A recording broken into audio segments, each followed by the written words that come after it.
quiet street, a two-story house with a neatly trimmed hedge and a basketball hoop in the driveway. To the outside world, the Candys were the epitome of the American dream. Jonathan Candy, 42, was the jovial patriarch, a part-time worker at the Paycom Center, known for his quick wit and infectious laughter. His wife, Lindsay, 39, was the heart of the family, a woman whose smile could light up a room and whose love for her 4 sons was fierce and unwavering. Their boys, Dylan, 18, Ethan, 14, Lucas, 12, and the youngest, whose name is withheld for privacy, were the kind of kids who made neighbors smile. They played in the street, mowed lawns for pocket money, and filled the air with laughter. On the surface, this was a family straight out of a Norman Rockwell painting. But behind closed doors, something sinister was brewing, something no one could have predicted. The Candy family's story isn't just about a gruesome crime. It's about the fragility of trust, the masks we wear, and the devastating consequences when those masks slip. As we unravel this tragedy, we'll explore the lives of the victims, the shocking actions of the perpetrator, and the haunting questions that remain unanswered. Why would a man who seemed to adore his family commit such an atrocity? And why was one child spared while the others were hunted down in their own home? Let's start with the morning that changed everything. April 22nd, 2024. It was a Monday, the kind of day that typically buzzed with the routine of school and work. The youngest Candy son, just 10 years old, woke up in his bedroom, the hum of a box fan lulling him through the night. His room was a typical kid's sanctuary, posters of superheroes on the walls, a cluttered desk with half-finished homework, and a baseball glove tossed in the corner. He rubbed the sleep from his eyes, expecting to hear his mother's voice calling him to breakfast or his brothers arguing over the bathroom. Instead, there was an eerie silence, broken only by the faint chirping of birds outside. He shuffled out of his room barefoot, his pajamas wrinkled from sleep. The hallway was dimly lit, the morning sun filtering through a window. As he reached the living room, his heart stopped. There, sprawled across the floor, was his family. His mother, father, and 3 brothers, motionless in a sea of blood. The air was thick with the metallic tang of death. His small frame trembled as he took in the scene. Lindsay, her once vibrant eyes vacant. Dylan, his drumstick still clutched in one hand. Ethan, his baseball cap askew. Lucas, curled up as if trying to shield himself, and Jonathan, a gun beside him, his face unrecognizable in death. The boy's world collapsed in that moment, his innocence shattered by a horror no child should ever witness. At 9:30 a.m., his trembling hands dialed 911. His voice, small and quivering, told the dispatcher, "They're all dead. My family, they're all dead." Within minutes, police and paramedics descended on the Candy home, their sirens piercing the quiet of Check Hall Road. Officers entered the house, their boots echoing on the hardwood floor, and what they found left even seasoned veterans reeling. It was a massacre, methodical and merciless. Lindsay had been shot multiple times, her body crumpled near the kitchen. Dylan and Ethan were found upstairs, their rooms a stark contrast to the violence, posters of rock bands and sports trophies, untouched. Lucas was downstairs near the back door as if he'd tried to flee, and Jonathan, the man who should have protected them, lay dead from a self-inflicted gunshot wound, the weapon still warm in his hand. The police quickly pieced together the grim reality. This was no random act of violence. Jonathan Candy, the beloved husband and father, had systematically murdered his wife and 3 sons before turning the gun on himself. The sole survivor, the 10-year-old boy, was miraculously unharmed, though the emotional scars would last a lifetime. Neighbors gathered outside, their faces pale with shock, whispering among themselves as yellow crime scene tape cordoned off the house. "Not the Candys," one woman murmured, clutching her coffee mug. "They were so normal." But were they?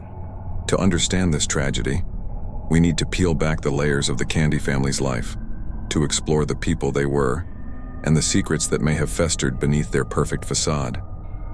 Jonathan and Lindsay Candy were high school sweethearts, their love story the kind that seemed destined for a happy ending. Jonathan, born and raised in Yukon, was the class clown at Bishop McGuinness Catholic High School. With his floppy hair and quick grin, he had a knack for making everyone laugh, whether with a silly impression or a clever quip. He wasn't the star athlete or the valedictorian, but his charm was undeniable. Lindsay Terry from nearby Prague, Oklahoma, was his perfect match. She was the girl with the sparkling laugh, a choir member whose voice could hush a room. Her yearbook photo shows a radiant smile, her eyes full of dreams. When Jonathan swept her off her feet with his goofy humor, it was like something out of a rom-com. They married young, in a small church ceremony filled with wildflowers and homemade cake. Over the years, they built a life together, welcoming 4 boys into their world. Jonathan worked odd jobs before landing his part-time gig at the Paycom Center, where he set up stages for concerts and cheered on the Oklahoma City Thunder during NBA games. His co-workers adored him, recalling how he'd crack jokes during long shifts, turning mundane tasks into moments of levity. Jonathan was the guy who'd make you forget you were tired, one colleague said. He'd have you laughing so hard you'd cry. Lindsay, meanwhile, was the glue that held the family together. She was a stay-at-home mom who poured her heart into raising her boys. She was the loudest cheerleader at their games, the one who baked cookies for school fundraisers, and the keeper of family traditions like Sunday pancake breakfasts. Her Facebook page was a scrapbook of their life. Photos of the boys at the lake, Jonathan grilling burgers, and Lindsay beaming beside her sons at Christmas. To anyone scrolling through, they were the picture of happiness. The boys were just as vibrant. Dylan, the eldest, was a music lover with a passion for drumming. At 18, he just graduated from Mustang High School and was thriving at Oklahoma Baptist University, where he played in the Bison Brigade marching band. His bass drum solos were legendary, and his infectious energy made him a favorite among his peers. Ethan, 14, was the athlete, a 9th grader at Mustang North Middle School who lived for baseball. His coach called him Sweet Candy Man, a nod to his kind heart and relentless spirit on the field. Lucas, 12, was the dreamer, a 6th grader at Meadowbrook Intermediate who loved building forts and chasing fireflies. And the youngest, the Yai, survivor, was a quiet boy with a love for comic books and a shy smile that could melt hearts. From the outside, the Candies were a family to envy. Neighbors on Check Hall Road described them as the kind of people who'd invite you over for a barbecue or help shovel your driveway after a snowstorm. Jonathan was the guy who'd mow a neighbor's lawn when they were out of town, and Lindsay was the one who'd drop off a casserole when someone was sick. Their home was a hub of activity, kids splashing in the backyard pool, music drifting from Dylan's room, and the smell of Lindsay's famous lasagna wafting through the air. But perfection is often an illusion. As investigators dug deeper, they found no obvious signs of trouble. No reports of domestic violence, no financial ruin, no red flags that screamed disaster. Yet something had snapped in Jonathan Candy, something that turned a loving father into a killer. The question on everyone's mind was simple but agonizing. Why? Let's rewind to the night before the massacre. It was April 21st, 2024, and the Candy household was buzzing with the usual Sunday evening chaos. Dylan was upstairs, practicing his drumline routine for an upcoming performance.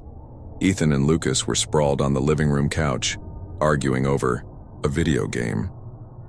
Lindsay was in the kitchen chopping vegetables for dinner while Jonathan sat at the dining table, scrolling through his phone. To an outsider, it was a typical family scene, filled with the mundane beauty of everyday life. But somewhere in that ordinary moment, a spark ignited. Investigators believe Jonathan and Lindsay had an argument, though the details remain murky. Was it about money? Infidelity? A long, simmering resentment that finally boiled over? No one knows, because the only witnesses are gone. What we do know is that sometime after midnight, Jonathan retrieved a handgun from a locked safe in the bedroom. The youngest son, asleep with his box fan humming, heard nothing. Not the argument, not the gunshots,